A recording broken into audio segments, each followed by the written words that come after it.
My name is Monica, and my story begins in a bustling household where love was abundant, if not always equally distributed. Growing up, our home was a cacophony of laughter, cries, and the constant patter of little feet.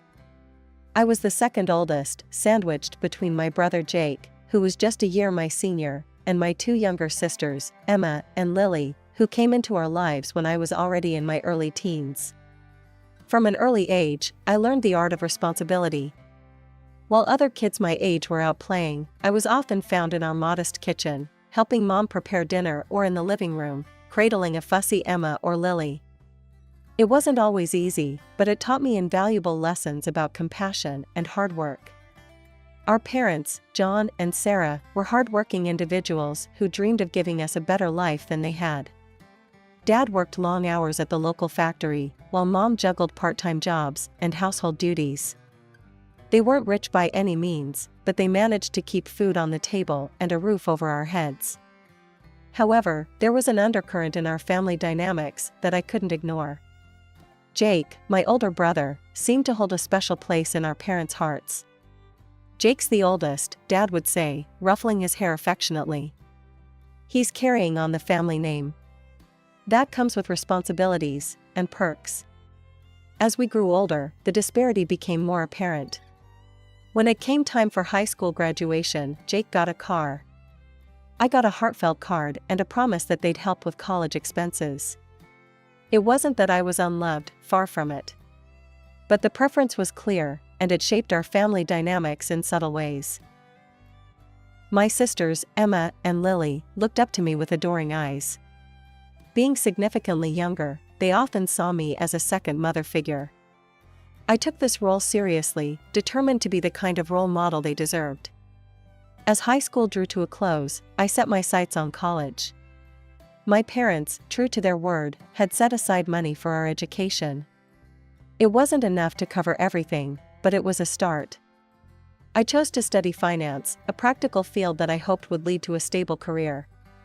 My chosen field of study, finance, proved to be as demanding as I'd anticipated. Long nights in the library became my new normal, but I tackled each assignment with the same determination I'd applied to helping Mom with household chores. Despite the workload, I made sure to call home regularly. Mom would fill me in on the family gossip, Dad would grunt his hellos, and my sisters would fight over the phone to tell me about their days. Jake's updates were less frequent, usually relayed through Mom. He'd started working at a local company, showing little interest in further education. Our parents, especially Dad, seemed pleased with his progress. "Your brother's really finding his feet in the business world," Dad would say during our infrequent conversations. "He's got a knack for it." I'd murmur my agreement, pushing down the small spark of competitiveness that flared up. This wasn't a race, I reminded myself. We each had our own paths to follow. As the years passed, I threw myself into my studies and part-time jobs, determined to make the most of the opportunity my parents had given me. Their financial support, while not covering everything, was a lifeline I was deeply grateful for. I knew the sacrifices they were making to keep me in school, and I was determined not to let them down. Graduation day arrived before I knew it. As I stood in my cap and gown, diploma in hand, I scanned the crowd for my family. There they were, Mom and Dad beaming with pride, Emma and Lily waving enthusiastically, and even Jake had made it, standing a bit apart with a half-smile on his face. After the ceremony, Mom hugged me tight. "We're so proud of you, honey," she said, her eyes glistening. Dad nodded, patting my shoulder awkwardly but affectionately. "You've done well, Monica. Now it's time to make your mark in the world." As we celebrated over dinner, I shared my plans to stay in the city and start my career. A part of me had considered returning home, but the opportunities here were too good to pass up. My entry-level position at a financial firm demanded long hours.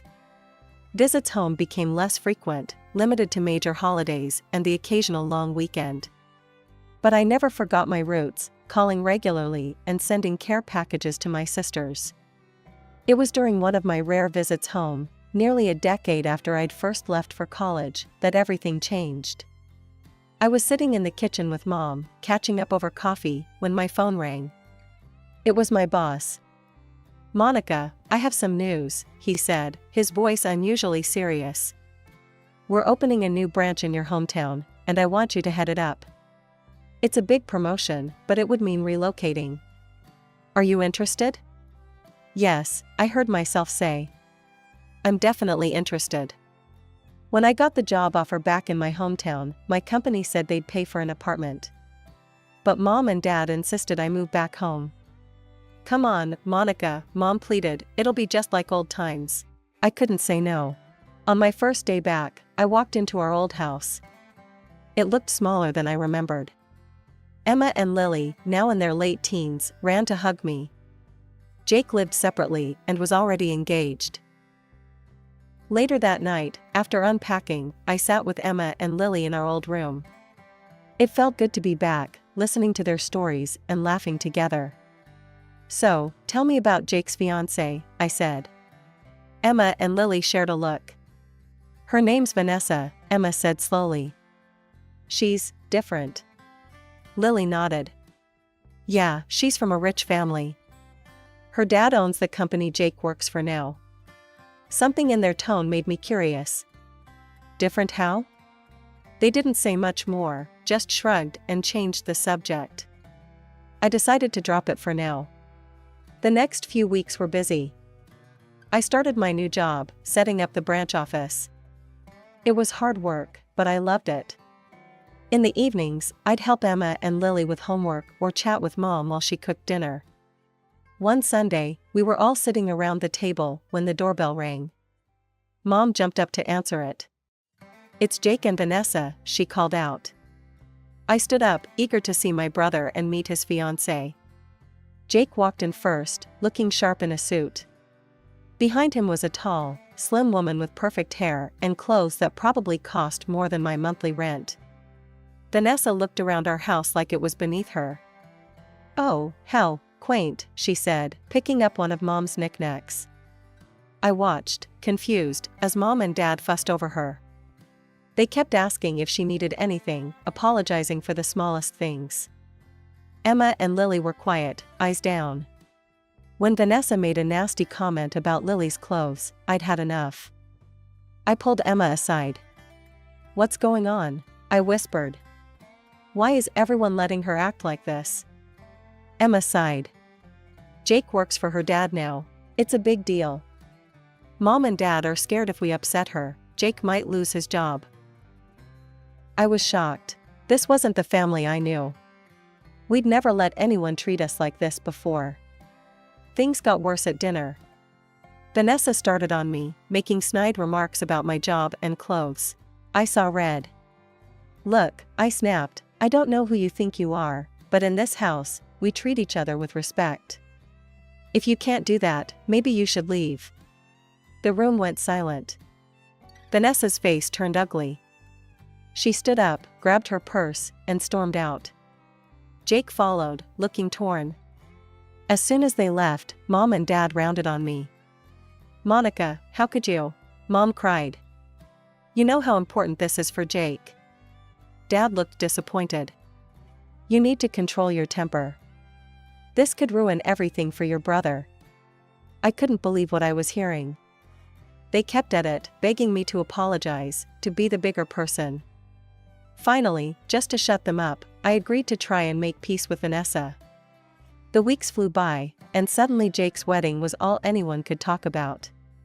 Vanessa took charge, bossing everyone around like she was running a military operation instead of planning a party. She dragged us to endless dress fittings, insisting we buy expensive gowns that matched the venue's aesthetic. When I suggested something more affordable, Vanessa just laughed. "Oh, Monica," she sneered, "we can't have you looking cheap at my wedding, can we?" The bachelorette party was next on her list. Vanessa handed out a minute-by-minute schedule, complete with mandatory activities and outfit changes. It was ridiculous, but Mom kept giving me these pleading looks, so I bit my tongue. Then came the bombshell.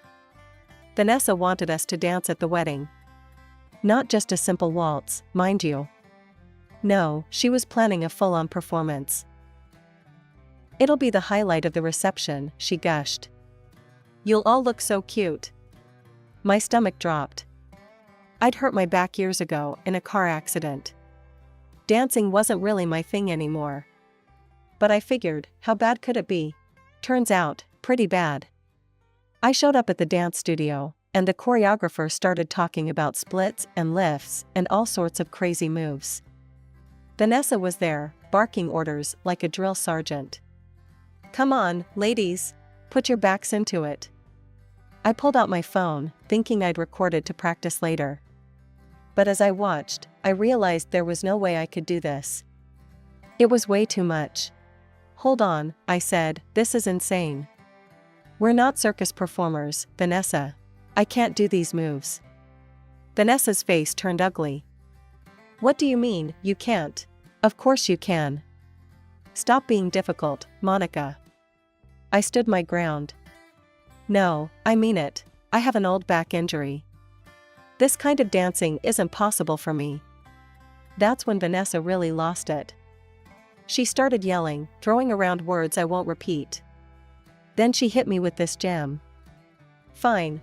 If you won't dance, you owe Jake $3,500 as a wedding gift. It's only fair, since you're ruining my special day." I was speechless. I looked at Emma and Lily, hoping they'd back me up. But they just stared at the floor, Mom's warnings clearly ringing in their ears. That was it. I'd had enough. "You know what, Vanessa? Keep your damn dance. I'm out of here." I stormed out of the studio, my hands shaking as I clutched my phone. The video of that disastrous rehearsal was still recording. As I walked home, my mind raced. What was I going to do now? How had things gotten this messed up? I burst through the front door, still fuming from the dance rehearsal fiasco. Mom and Dad were in the living room, and they could tell something was wrong. I spilled everything: the impossible dance routine, Vanessa's outrageous behavior, the $3,500 ultimatum. I expected sympathy, maybe even anger on my behalf. What I got was something else entirely. Dad's face turned red. "Monica, how could you? After everything we've talked about. This wedding is so important for Jake's future. You need to apologize to Vanessa right now and agree to do the dance." I couldn't believe what I was hearing. Apologize? For what? Having a spine injury? Standing up for myself? "Stop being so selfish," Dad shouted. "This isn't about you. It's about Jake's happiness and success." "So my happiness doesn't matter?" I shot back. "My health?" The argument escalated quickly. Voices raised, tears were shed. I stood my ground, refusing to cave to Vanessa's ridiculous demands. That's when Dad dropped the bomb. "If you can't support your brother and his fiancée, then maybe you shouldn't be here at all." The room went silent. I packed a bag that night, ignoring Mom's half-hearted attempts to smooth things over. The next day, I moved into the apartment my company had originally offered. It was small and empty, but at least it was mine. The wedding came and went. I didn't attend, couldn't bear the thought of watching my family kowtow to Vanessa's every whim.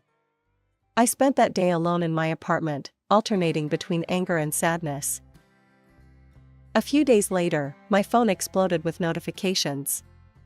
Vanessa had made a post on social media, a long, dramatic tale about how I had tried to ruin her perfect day.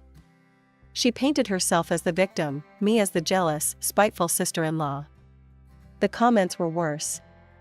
Relatives I hadn't seen in years were suddenly experts on my character, condemning me for my selfish and cruel behavior. Even Emma and Lily liked the post, a betrayal that cut deep. The call started soon after. Aunts, uncles, cousins, all wanting to tell me how disappointed they were, how I should be ashamed of myself. Emma tried to reach out once, sent a text saying she missed me. But when I suggested meeting up, she backpedaled, said Vanessa wouldn't like it. I didn't try again after that. I threw myself into my work, hoping to finish the project quickly and leave this town behind. But things kept getting delayed, problems cropping up that required my personal attention. Each extension felt like a twist of the knife. Months passed, and I settled into a lonely routine. Work, home, sleep, repeat. I'd almost gotten used to the silence when my phone rang one night. It was Lily. "Monica?" Her voice was small, trembling. "Can we talk?" We met at a cafe across town, away from prying eyes.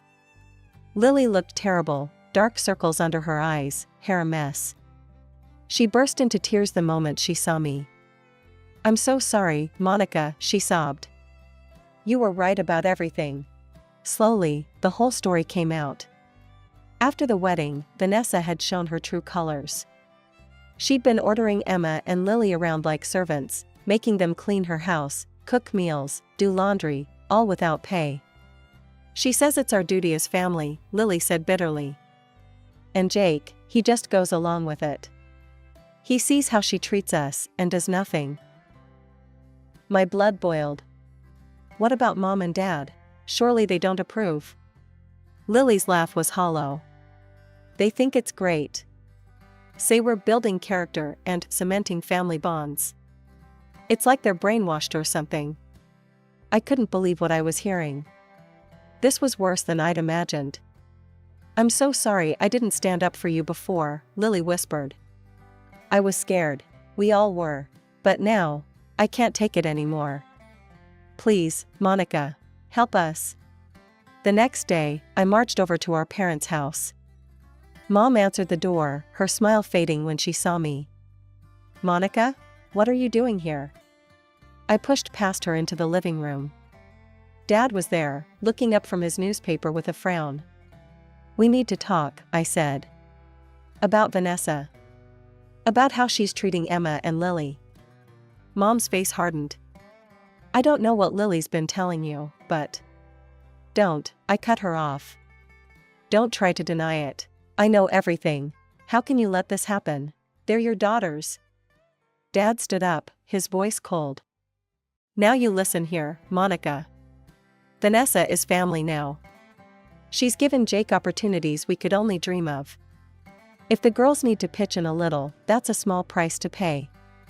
I couldn't believe what I was hearing. "A little? She's treating them like slaves. And you're okay with this?" "You're exaggerating," Mom said weakly. "The girls are fine. They're just..." "Just what, Mom?" "Just being abused by their sister-in-law while their parents look the other way." Dad's face turned red. "That's enough. I won't have you coming in here, stirring up trouble. Vanessa is Jake's wife. She's wealthy, connected. She can give this family a future. If you can't accept that, then maybe you're not really part of this family anymore." The words hit me like a physical blow. I stared at them, these strangers wearing my parents' faces. "So that's it?" I said quietly. "You're choosing money over your own children?" Mom wouldn't meet my eyes. Dad just glared. "Get out," he said. "And don't come back until you're ready to apologize to Vanessa and Jake." I left, my legs shaky, my heart breaking all over again. As I walked away from my childhood home, I realized a hard truth: I couldn't change their minds. They were too far gone, too seduced by the promise of wealth and status. But I couldn't abandon Emma and Lily. Somehow, some way, I had to find a way to help them. To save them from Vanessa, from our parents' willful blindness, and from the fate they seemed determined to accept. That day started like any other. I was preparing for a big meeting, reviewing notes, and straightening my jacket. Then I saw the name on the guest list: Robert Thompson, CEO of Thompson Industries. Vanessa's father. My heart raced. He wouldn't know me. I'd missed the wedding, after all. But I knew him, the man whose money had torn my family apart. The meeting began, all handshakes and forced smiles. Robert didn't give me a second glance. We discussed business, crunched numbers, argued points. Then came the coffee break. I found myself next to Robert, both of us refilling our cups. He started chatting, casual small talk that somehow turned to parenting. "You know," he said, puffing up with pride, "I raised my Vanessa to be humble. Never let her flaunt our wealth. She grew up modest, well-mannered. Even married a regular guy. She respects everyone, treats them like family." Something in me snapped. Without a word, I pulled out my phone and hit play on a video I'd almost forgotten about. There was Vanessa, red-faced and screaming at the dance rehearsal. "You stupid scum," she shrieked on screen. "Pay $3,500 or get out. I won't have you ruining my wedding." The color drained from Robert's face. He watched, horrified, as his daughter berated me, my sisters, the other bridesmaids. When it ended, silence fell. "I had no idea," Robert whispered. "She's always so polite around me." I thought. I believed. I steeled myself for anger, for him to storm out. Instead, he looked at me, eyes pleading. "Please," he said. "Tell me everything." So I did. The cruel comments, the forced labor, the way she'd turned my family against me. With each word, Robert seemed to age years. "I'm so sorry," he said when I finished. "I've failed as a father. Please, let me try to make this right." Before I could respond, he was on his feet. "Come with me," he said. "Now." We drove to Jake and Vanessa's house in silence. Robert's knuckles were white on the steering wheel. The scene inside was worse than I'd imagined. Emma was there, wearing a maid's uniform, scrubbing floors. Vanessa lounged on the couch, barking orders. Robert exploded. "Vanessa, what is the meaning of this? How dare you treat people like this? Your own family." Vanessa's shock turned to anger. She pointed at Emma. "I won't apologize to servants." Robert's face turned purple. "That's it. You're cut off. No more money, no more house. I'm ashamed to call you my daughter." Jake tried to intervene. "Sir, please. The girls don't mind helping out. It's no big deal." Robert rounded on him. "And you? Letting your wife abuse your sisters? You're fired. Both of you, out of my sight." He turned to me and Emma, his voice softening. "I'm so sorry. For everything. Please, let me help make this right." As we left, Vanessa's shrieks fading behind us, I felt a mix of emotions, relief, vindication, but also sadness. This was a Pyrrhic victory at best. The fallout from Robert's intervention was swift and merciless. Instead of seeing reason, my parents doubled down on their support for Jake and Vanessa. They were furious with me, blaming me for ruining Jake's cushy life. "How could you do this to your own brother?" Mom wailed over the phone. "He had everything, and now it's all gone because of you." Dad was even worse. "You've always been jealous of Jake," he spat. "Well, congratulations. You've destroyed this family. Don't bother coming around anymore. You're not welcome here." Their words hurt, but I wasn't surprised. They'd made their choice long ago, and it wasn't me or my sisters they'd chosen. I threw myself into work, finishing up the project that had kept me in my hometown for so long. The day it was complete, I packed up my apartment and left without looking back. I found a new position in another city, desperate for a fresh start. Months passed. I built a new life, made new friends, tried to forget the family that had rejected me. But I couldn't stop worrying about Emma and Lily. I'd send texts, but the responses were always short, evasive. Then, one rainy night, there was a knock at my door. I opened it to find Emma and Lily, soaked to the bone, suitcases in hand. "Monica," Emma said, her voice breaking. "We need your help." Over cups of hot tea, they told me everything. Jake and Vanessa, broke and jobless, had moved back in with our parents. But instead of humbling them, it had made Vanessa even more tyrannical. "She treats the house like her personal kingdom," Lily explained. "And us? We're just her servants." "Mom and Dad don't do anything," Emma added. "They're so afraid of Jake leaving that they let Vanessa do whatever she wants." My heart broke for them. "Why didn't you tell me sooner?" They exchanged guilty looks. "We were ashamed," Lily admitted. "And scared. Vanessa threatened to make things even worse if we reached out to you." "But we couldn't take it anymore," Emma said. "Please, Monica. Can we stay with you?" Just until we find jobs and our own place? I didn't hesitate. Of course you can. Stay as long as you need. It wasn't easy at first. My apartment was small, and we were all adjusting to living together as adults. But slowly, we found our rhythm. I helped them polish their resumes, practiced interview techniques with them. We stayed up late, talking through years of pain and misunderstandings. Weeks turned into months. Emma found a job at a local bookstore, while Lily started taking classes at a nearby community college. They insisted on contributing to rent and groceries, even though I told them it wasn't necessary. One night, as we sat around the dinner table, laughing over some silly story, I realized something. Our parents might never come around. Jake and Vanessa might never change. But that was okay. We had each other, and that was enough. As I looked at my sisters, strong, resilient, finally free to be themselves, I knew we'd be all right. Whatever came next, we'd face it together. As a real family should.